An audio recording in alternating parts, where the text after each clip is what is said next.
Hey friends, my name is Maddie Wong and I'm the creative director here at Fielder Church. Welcome back to another episode of the Fielder Church podcast. We are starting a brand new series where we are going to take these last couple of weeks in August and talk about different mental health struggles. Everything from depression, anger, anxiety, burnout, and fear. So I hope you'll stay tuned with us for these next couple of episodes. But through this series, I want to bring you real testimonies of people who have struggled through dark and difficult seasons in their life and hopefully offer you practical steps and strategies and just show you just the goodness and faithfulness of who God is to bring them through dark and difficult times. And so, without a doubt, we are going to be talking about depression today. And I have brought 3 women to share their stories of depression and how God has walked them through that. And so, if you wouldn't mind starting, just introduce yourself and tell the listeners a little bit about who you are. Okay, I guess I'll start. My name is Elizabeth Parks. My husband is Jim Parks. He is one of the executive pastors here at Fielder. I am a wife and mom of 3 grown children, and I am also a licensed counselor, so I can kind of speak to both sides of this issue. Yeah. And I'm Carrie Hammonds. I have 3 kids. They will all start school tomorrow, so they'll all be out of the house. And I am a writer on the side, and then in my fun spare time, I'm an event planner. Cool. Yes. Okay. Cool. And I'm Becky Palacios, and I'm on staff here at Fielder. I'm the executive assistant to operations and missions. Awesome. Well, welcome. Thank you guys for being on here. I really appreciate it. I know this is just a vulnerable topic. It's something you lived that was really traumatic and difficult. So I really appreciate you being willing to come and share it with us today. So I want to start just painting a picture of what depression was like for you. And so we can just go down the row. If you would just help listeners just understand what this experience was like for you. Yeah, so I don't mind starting. I have struggled with depression my entire life. Growing up in a Hispanic, small church community, mental health wasn't something you ever talked about. It wasn't addressed. It wasn't an issue. It didn't exist. Like, just close your eyes and just be happy. Like, the Lord is kind. Like, just be happy. And so I never really understood it for a long time. I just thought there were certain days where I was just being a brat, or I just thought that I was just being, I was tired, or I was dealing with something, but I didn't know what it was. And so I didn't really officially have a term for it until I went to college. And for me, depression, I have I call them symptoms that kind of that start happening around the time where I start getting, I also call them flare-ups. I don't know if any of this is correct terminology, but when I start feeling an episode coming, or a season of it, or a bout of it coming, there's some symptoms that show up. And I think we can talk more about those a little later. But for me, depression is just there's no joy, there's no hope, there's a heaviness, there's a coldness to life, and there's nothing. It's just an emptiness, a very solid emptiness. And so it's I'm just a body with nothing to do except my responsibilities. My responsibilities were what kept me going, because I had to achieve those for whatever reason. And so for me, it's there's just nothing in life. There's no hope, there's no joy, there's no reason to wake up. There's a nihilistic view of life and my experiences. And so that's just what it shows itself. That's how it appears in my life. Yeah, that's good. And mine's similar. I didn't have the words for it either. I was a child when it began. Really, symptoms physically started as a sophomore in high school. I was 15. I can remember having just severe pain in my stomach. So a lot of feelings and emotions that I didn't have words to put to them. Lots of doctor visits and tests and trying to figure out what is physically wrong. Let's give you a diagnosis. And stress kept being put. And as a 15-year-old, you're just what stress do I have in my life? I'm enjoying school. I'm from the same small community that she's from. So just, it was a fun place to grow up. Why am I not happy? Why do I feel this way? And even at the diagnosis of depression, I wasn't told you have depression. I was told, take this medicine. It will help your stomach feel better. And so that was really hard to be being treated for depression, but to not have the words and be able to just say, I have depression. And I felt similar to Becky in the fact that it wasn't talked about. So when people are using the word stress and depression, I didn't know anyone around me was experiencing the same things. I didn't know people in my family had experienced that. So it just felt very lonely. I had similar feelings to Becky as well. And I'll add darkness. I can always look back on the periods of heavy depression, and they are clouded in darkness. Those periods just look very dark to me. And my experience is very similar. And I think probably what I would add to it is I just felt like there was this cloud over my head. And I really resonated with the no joy and the darkness. And I was trying to think to myself, if I were to give words to it, what did it say to me? And I think what I heard from my depression was I can't, and not just you're a failure, which I heard some of that, but that I can't bear this, I can't do this. All I want to do is escape this. It was just this heavy feeling of I can't. That's a good concept to apply, like what the lie or what the phrase that was like constantly surrounding. And mine was like, there's no point. There's no point. There's no purpose. Like that was mine. And that's where the nihilism comes in. Like, I didn't know that word up until like a few years ago where it was like you define it. So nihilism essentially is like the thought or the concept or the principle that you believe that things are meaningless, that they have no worth, they have no value, there's no purpose to them. And whenever I heard that word for the first time, it was like an aha moment. I was like, okay, like, so I'm not insane. Like this is like a thing that like has a validating. term. Like it was validating for me. And so that was my phrase. It's like, there's no point. There's no purpose. And if I remember correctly, you weren't a believer at the time. No. Right? So I'm kind of coming at this from both perspectives. 'Cause I didn't become a believer until a few years ago. And so dealing with depression then versus now, both are heavy and awful to weigh, and they're weighty. But I do have those two perspectives. I dealt with all of my depression for the most of my life without the Lord. And it's a completely different experience. And I think as a believer now, it gives me more empathy to understand my unbelieving friends and all of my other people in my life that don't know the Lord and are distant from the Lord. Like it gives me more empathy to know that they have to live life like that, without the joy, without the hope, like without the confidence of the scripture. And so, for most of my life, I had to deal with depression as an unbeliever. And I think it's hard as a believer to deal with it because we're not supposed to feel that way. Exactly. You shouldn't feel this way. Exactly. You hear this, you shouldn't in your head, and yet you're still dealing with this. I can barely stand to function in life. Exactly. Because, It's heavy. I think that's why I'm so grateful you guys are talking about it, because I know you all love and follow Jesus faithfully, and I want to talk about it for people who maybe are listening that are believers, is saying like, I have this feeling, but I can't feel this way. I've got to have the joy of the Lord. I've got to be filled with hope. And you're saying this is a real thing that believers and non-believers just struggle with. And so I appreciate you saying that. It's just I heard heaviness and like it was almost like an end, like it was like a dead end, like you can't, like being stopped. And so, but you probably didn't wake up one morning and just say, oh no, I'm depressed. It was probably a journey for you. Would maybe one or maybe a couple of you guys just share a little bit about maybe what led up to depression, realizing that? So I can come at it from, again, I was an unbeliever for most of my life. Grew up in the church, so I knew all the churchy phrases. I knew all the churchy stories. My mom was basically a pastor growing up, and so I knew all of it. But in my mind, my mom is the godliest woman I know, and I can still say that with confidence. Like, she is one of the godliest women I know. She's been a faithful follower of the Lord, and she's suffered immensely in this life. And I remember seeing her and seeing how devoted she was to Christ despite her circumstances.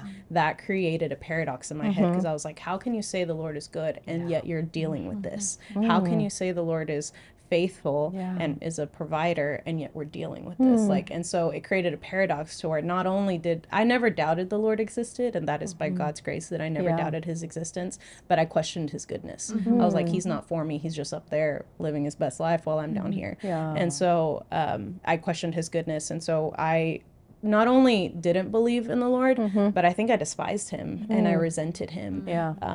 And I lived with that identity of Yeah. being someone who was created, despising her creator for most of my life. Mm-hmm. And so I went to a school in Dallas, and so I moved from my hometown when I was 18 and came to school in Dallas and lived a life and made a lot of decisions that I regret. But the reality is that there was a period where I got into what I thought was a great relationship at the time. And a series of unfortunate events happened after that, and then we broke up. And I didn't realize that, but I think we were created to worship. And Yeah. when you don't have the Lord on your throne, on the throne of your life to worship, you will find something else to worship. Absolutely. And so for me, I was worshiping that boyfriend. I was like, he was everything to me. Yeah. And he became everything to me. And whether he meant it to happen that way or not, that was just the reality of how it happened. Yeah. And I remember there were many times where the Lord would prompt me. And I don't know, I don't know why he even went so far to pursue me when I lived a life so far from him, but he prompted me for us to break up. Yeah. And I quenched that multiple times. And then finally when we did, I had nothing. And so I was just like this, he was God to me. Like, and so I had nothing left. And I just ended up in a pit because, you know, I had basically distanced my friends and distanced myself from my family, and my work and my career had taken a spot on the back burner, so I had nothing left. And so I went from having someone in my life and being my best friend to nothing. And it was heartbreaking. And for me, it just proved my point to the Lord. Like, even though he tried to protect me from it, in my mind, I used it as evidence of what I already believed, which is the Lord is not for us. The Lord is not good. And for me, it validated that. And so I went through that awful breakup and had some other things happen to me that were really traumatic. And then I got diagnosed with a autoimmune disease. And at the same time of my breakup. And so for me, one of the ways that my depression reveals itself is that my appetite is the first thing to go. And when I try to eat, I get nauseous. And so that goes to show, like, your mental health affects your physical health. Like these are all interconnected. Like, your spiritual health will affect your mental health and your physical health and vice versa. And so my nausea kicks in really early. And so over that period of, like, I think it was like a month and a half, maybe 2 months of depression, I lost 25 pounds in 2 weeks. And for me, it was all about appearances. So I would keep going to work and keep showing up well dressed.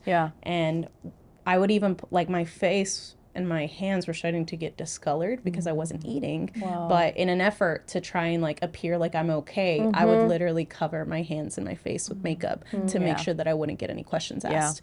And and I lost a lot of weight. And then another thing that added into it is, like, people would see me so much thinner and be like, oh my gosh, you look so great. What do you do? Like, what do you, can you tell me your recipe? And I was like, well, just let your body die. That is like how it works. And so it was a really hard thing where, like, multiple insecurities would keep getting hit and keep getting deepened and deepened. And so, I just ended up in this pit of, like, just nothingness, like a nothingness. There was nothing to keep me going. And so that's kind of how that ended up happening. Was just like my heart was broken, my body was broken, my mind was broken, my spirit was broken. Every aspect of my life was just in shambles, and I had nothing left. And so so that's how my depression, the big depression, like, that's how it kind of reference to it. That's what led up to it. I mean, I heard it doesn't just happen. Like, this was a series of events that led up to just building on each other, just compounding over and over again. That's good. I would like to ask also if one of you guys or a couple of you guys would talk about just the moment that it all came crashing down for you. We're kind of taking the listeners on a journey. We're talking about what it was, what led up to it, but now, like, there's a moment for some people where it feels like your life is crashing down. So just some of you guys have a breaking point. Is that something that you experience when you're walking through depression, or?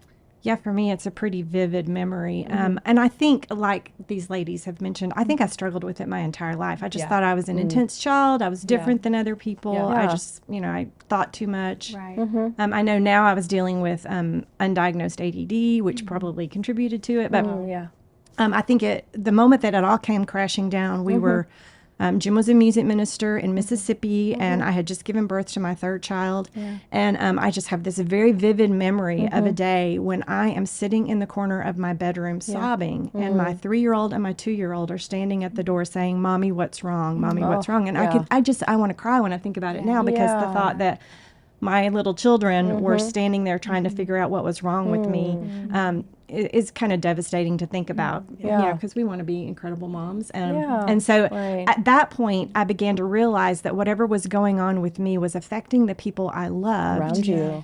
And so it was not long after that we moved to Arlington, and I just went to see my doctor and said, I can't do this anymore. And that's when he put me on medication. And then there was a journey from there, because I wanted to figure out what was going on. And I went to the psychologist, the psychiatrist. I did the whole thing to kind of figure out what was going on. Yeah. But for me, the moment came when I realized how much I was hurting the people I loved. Yeah. Like you can remember that. Yeah, vividly. Definitely. Yeah, and mine was the opposite. Like I mentioned earlier, I was put on antidepressants at 15, 16 years old, a really, really large dose that just affected me greatly. I had lost a lot of weight. I'd had an eating disorder in late middle school, early high school, and had lost a lot of weight. And taking the medication, I put on a ton of weight. And so I no longer could even recognize myself when I looked in the mirror.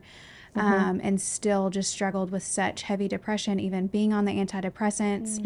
I had undiagnosed medical conditions that weren't going away, and they were, we were told, you take this medicine, Right, they told you to go you're away. going to feel better. Right. And I wasn't. So everything was just not working. So I had been on antidepressants for several years. I went away to college. I was at Baylor for the whole freshman year and the first semester of my sophomore year.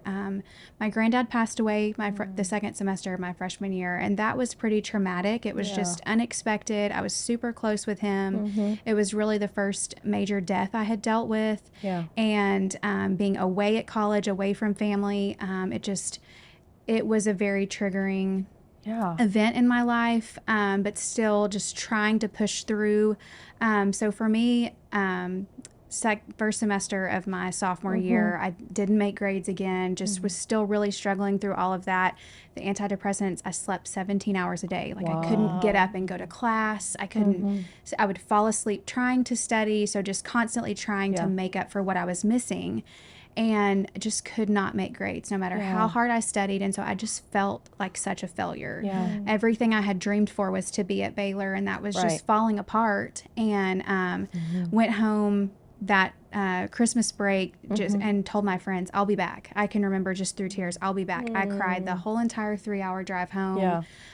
Talked to one of my best friends and just told her I was just like, I can't go back. And so then I had to have that conversation with my parents when I got home of, I don't think I can go back. And I cold turkey. Don't recommend it at all. That is not medical. All the medical advice. professionals listening, like, oh gosh. Cold turkey went off the medication, and really the next year is just kind of the darkest for me, looking back and those memories. I can remember locking myself in my house. My mom was at work, and my dad had run an errand for his job that he was doing at the time, and just another event had happened, and I locked myself in the house. And so for me, really realizing that was it, coming off of the medication and knowing on medication and off medication and doing all these different things, I still felt this way. I was finally able to say, I have depression, and being able to put those words to it and say, this is it. Like, I have depression.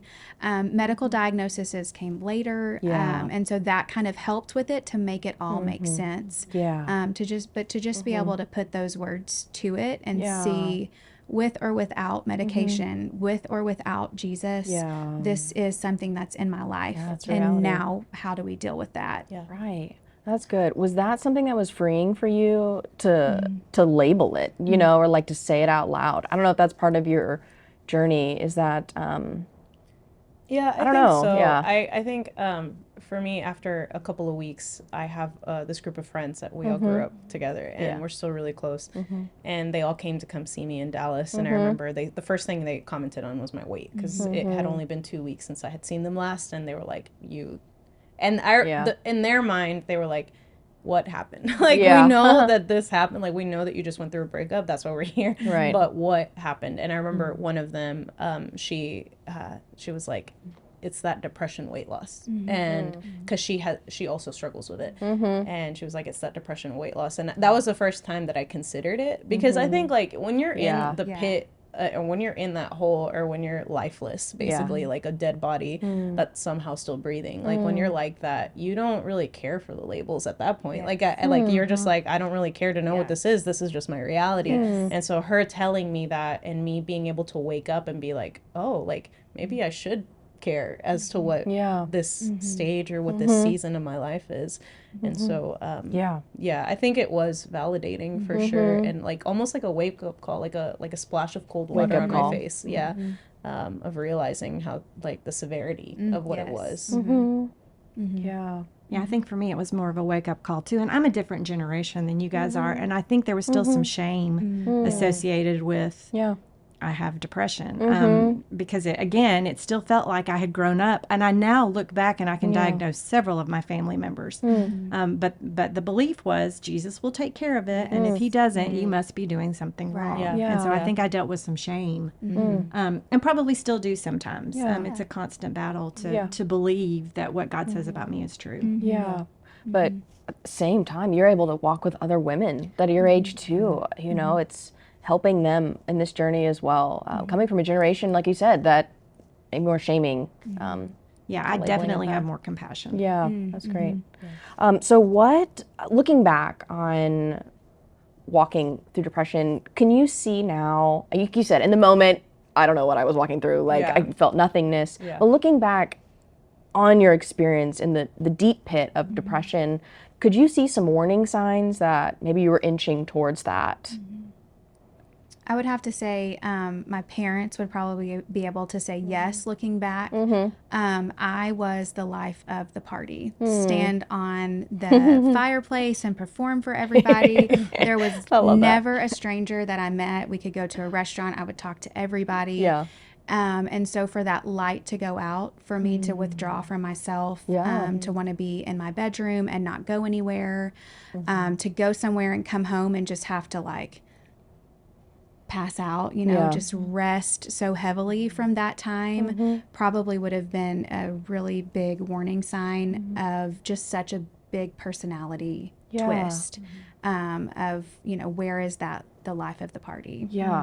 Life's a party is what my mom Life's says. a party with Carrie. Yes, I love it. And this is why I'm glad that we're getting multiple perspectives, because mine is completely different. Like, for me, I'm still put together. Like, I'm still very much, like, again, I showed up to work, like, still, like, the next day I was at work, and, like, still, like, in appearance, like, full, like, dressed up, like, full makeup, like, no one could tell any difference. The only indication that there was anything different was my weight. But for me, and at the time I didn't recognize them, but now, I've been, praise the Lord for counseling and therapy, and I've been able to identify some of the warning signs, because again, I still deal with it now. Like, there's still flare-ups. Like, this is a super recent topic for me too. Like, this is something that I'm dealing with right now, like a flare-up. And for me, it's just like the things that once brought me joy are meaningless. Like, they are worthless. Like, I love being outside. I love hiking. And whenever I can do that and feel nothing, then that's an indication. I like having my room clean. Like, that's part of my morning routine, is like making my bed every morning. And when my room starts getting messy, I'm like, oh no. And then another big thing for me is when I first came to faith, my morning quiet time. Like, the first thing I did in the morning wasn't to text my text messages or emails. It was to wake up and go read my Bible and spend time in prayer. That was, like, a big part of my spiritual growth, was like my mornings and my evenings. I started and ended the day with that quiet time with Christ. And I tell my friends this, like, if you notice, I am snoozing my alarms and I'm not waking up, because I love that, and it gives me joy and it gives me life. Like, if I'm snoozing my alarms, that's not a good sign. Like that means that there's something wrong, because I look forward to that. Like there were nights where I would look forward to waking up to getting to spend time with Christ, like intentionally, like not having all these bombarding distractions. But when I snooze my alarms, like that's typically not a good sign. Like there's something up, or there's something coming up, because it's sneaky. Like it creeps up on you. Like it's not like a sudden, like you're like super excited and lively and then you just shut down. Like for some people that might be the case, but for me it's very sneaky. Like it comes up on me when I least expect it. Yeah. Yeah. It's good. Yeah, I agree. So when and why did you guys seek help? I was older. Okay. So we've walked through different seasons, gotten different. I was 21 when I was finally diagnosed with endometriosis. So that's 7 years after the initial, what is this stomach pain? What is going on with my body? Yeah. And doctors saying it's stress, it's depression, and realizing no, it's not. So I think a lot of that was figuring out how to navigate the two of having depression and having these physical issues. And so those are easier to focus on. And so that's where a lot of time and energy went. And 21 was really the same age where I was able to say, I have depression. So those kind of came at the same time. And I always felt like if I read my Bible enough and if I prayed enough, it would go away. And so to continually walk through that in these different seasons of pouring into my relationship with the Lord and spending hours and, developing this quiet time and it not going away. I finally told my husband, and it was during the pandemic. It was right before COVID hit. I was on the wait list and actually started with a counselor during COVID on Zoom sessions. And so that was really the first time where and I think that's part of it is as an adult making that decision and saying, I'm ready, like this is what I need. And it just being a decision for me and how I want to parent and raise my children. I could see it so much affecting my relationship with my spouse and my relationship with my children. And so I wanted to understand myself better and have tools to be able to combat that and just be a better wife, a better mom, a better friend. So I think that was the big things for me. That's good. That's good. I heard you made the decision yourself, but you also had people around you that helped you make that decision. So that's really great. Just being surrounded by community. Okay, so how has your outlook on life changed after walking through depression? What would you say? Maybe some things like as you reflect on a traumatic experience, has the way that you viewed life changed? Has the way you view God changed?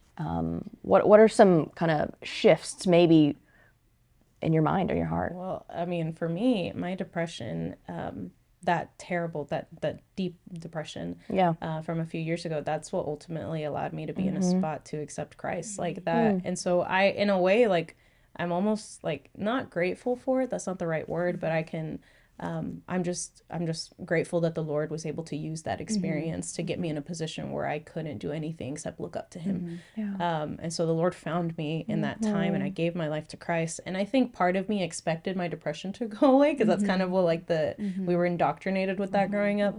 But when I became a believer, yes, it's different because it like, whereas in the past, like I had no hope, like there wasn't any belief or joy or anything outside of myself that could give me joy.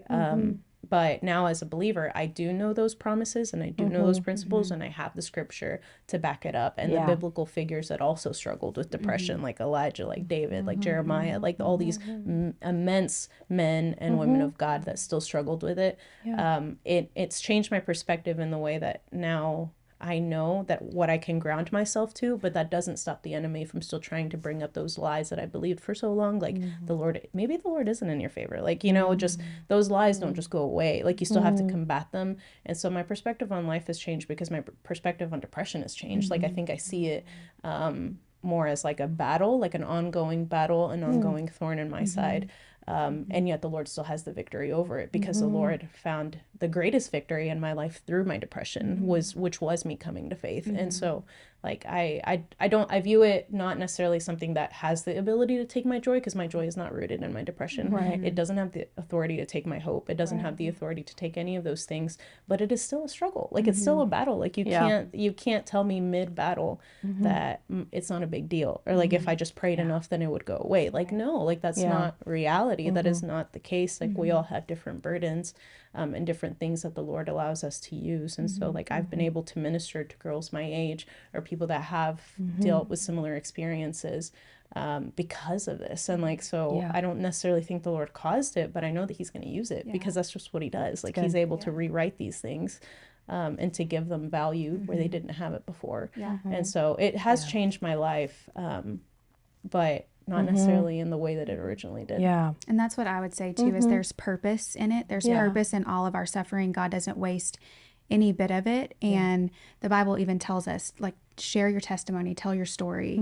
And that's why it was really easy for me to say yes, that I would come on here and just be vulnerable and share that, because I have felt such conviction from the Lord that I've given you the story for you to share, to help other people.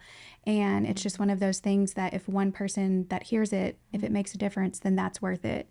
So just knowing that there's purpose in it. And I'm with Becky. I think it's not a grateful thing, but you can appreciate what the Lord's given you and just know that he uses all of that for his glory and for his name's sake. That's good. That's good. And for me, ultimately, my struggle with depression is what led me to go back to get my master's in marriage and family counseling, because I was struggling to understand, if the same power that raised Jesus from the dead is at work in me, why do I have to take this pill every morning? And I think, you know, what I've learned is we are souls that live in bodies, and these bodies are fallen, and there's you know, there are a whole lot of theological questions to settle there, but it led me to want to share my story, and in the counseling room, it makes me so much more approachable to other people, because I know what they're feeling and I understand, and I don't try to give them pat answers. And I would say for the community of faith, it's important that you listen before you try to tell them how to fix their problem. So I think we need to cultivate the ability to listen to people with these issues, and also not expect them to think that there is purpose in this. Like as I heard myself saying that, I was like, that is the truth. But like for people out there listening that don't know the Lord, like that, I don't want you to take that and like be like, oh, they're, you know, this they're devaluing and validating my pain, and that's not what we're trying to say. We're just trying to say that I lived 24 years of my life away from the Lord, and I found joy. I have found it, or it, like he found me, really. Like I wasn't even looking for him, but I found joy. Like I found peace. I found promise. I found someone that is faithful, and he's great. So we want you guys to meet him. And so like, and it's not going to heal you of your depression necessarily. That might be the story for some, but that's not for everybody. But I just want them to, I just want you guys to remember that you're seen, you are heard, and like you have people around you that care for you deeply, and you have a God who created you with a purpose that wants to assign you with that and give you that joy and give you that peace that depression doesn't have the authority to take away from you. And so like, I just want them to hear that. And the promise that there's no depression in heaven. Amen. So while we won't be healed this side of heaven, possibly, like she said, some people could be. There's different situations, but just the promise and the hope that we have in heaven, knowing that when we're there, we won't experience that anymore. Absolutely. And I love what Carrie said about him bringing purpose, and he doesn't waste anything. And while the depression, we may still struggle this side of heaven, I think the Lord can take it and make beauty out of the ashes. Absolutely. Because he's done so many incredible things through that in my life that I wouldn't trade for anything. So knowing that while it may not completely go away, he can bring so much joy out of using it. If we let him, but we have to let him. He can also use it to prepare you for what's coming. I think dealing with it and experiencing it at such a young age, and growing up with that and working through that before having children. And then we have 3 children that have had very different experiences medically and just different diagnosis and everything. I think some of those things would have literally shattered my faith and just made me crumble. And the fact that I had already walked through some things allowed me to cling tighter to him and just continue. So depression grew my faith. And then these things have continued to grow my faith. That's good. So if there are people listening right now who have been trying to piece together what they've been feeling, and maybe a light bulb's come on, and they're saying, maybe this is depression that I'm walking through, what would you want to? You already offered lots of encouragement. You're like, because you seek help. But what maybe practical steps, or if you want to encourage more, like what would you advise people to do, or just encourage people to do if the light bulb's coming on and they're saying, I think this is depression that I'm feeling? What would you say to them? Well, typically, what I recommend for my clients, I always recommend that the first thing they do is go to their doctor and get a complete physical, because there are so many things that contribute. And so you want to make sure there's nothing physically going on, like your thyroid's not messing up, or your hormones aren't out of whack. There are all kinds of things that I think contribute to that. And then you used a word earlier that I think is critical for a person struggling with depression, and that's community. Because what you want to do is stay in bed, and staying in bed will sabotage your life. There are so many things that being in community help with addictions. There are so many ways that community is valuable. And so I think force yourself, if you can, to get out. And if you know somebody who's depressed, drag them out. You don't want to enable them, but you certainly want to give them the opportunity to be in community. Jump in with them and just sit there on their couch in the dark with them, so that they know that you're there. Just be there with them. That's good. And I think also just to flee from isolation, like just run from it, like, because that's my first defense mechanism is to isolate, so I'm not seen to be weak. And I think like we tend to view depression as something that's only for the weak, and so accepting that is almost like accepting like a victim mentality, like I don't want to claim this, like I don't want to do that, like that's not I'm stronger than that. I my faith is stronger than this. And so like flee from isolation and be willing to accept that is like your battle for maybe for your life, maybe for that season, but like be willing to accept that, because the sooner you're able to accept it, the sooner you're able to get, whatever help the Lord is trying to offer you in that moment. It might be, getting a diagnosis and the treatment or medication that helps you with that, or it might be going to counseling, or it might be getting more involved with your community of believers around you. So I think just like fleeing from isolation and not invalidating the struggles that is depression, like I think is a big thing, because especially in the church community, and like coming from a Mexican background, like Mexican culture is not friendly to this topic, because like it's like just get up, dust the dirt off your sandals, like, and just go back to work. Like you're not working enough, like clearly, if that's the issue. And so like shedding off those lies, and just be willing to be vulnerable in that moment, and be like, this is what I'm dealing with, and being vulnerable with the people that love you, and the people that are on your side. Because in some cases, I have friends that struggle with depression, and their parents are heavy against mental health, or against and so I think finding the right advocates for that season is also important. Like knowing who you can open up to in that moment. Your parents love you to death, like they love you so much. They may not be the advocate for you in that moment, in that part of their life and in your life. And so I think finding the advocates that are going to speak the gospel truth back to you, as well as fleeing from isolation, is important. That's good. I would agree. Those, I mean, she said community and flee from isolation, and I was going to say the same thing. Find someone that you can say,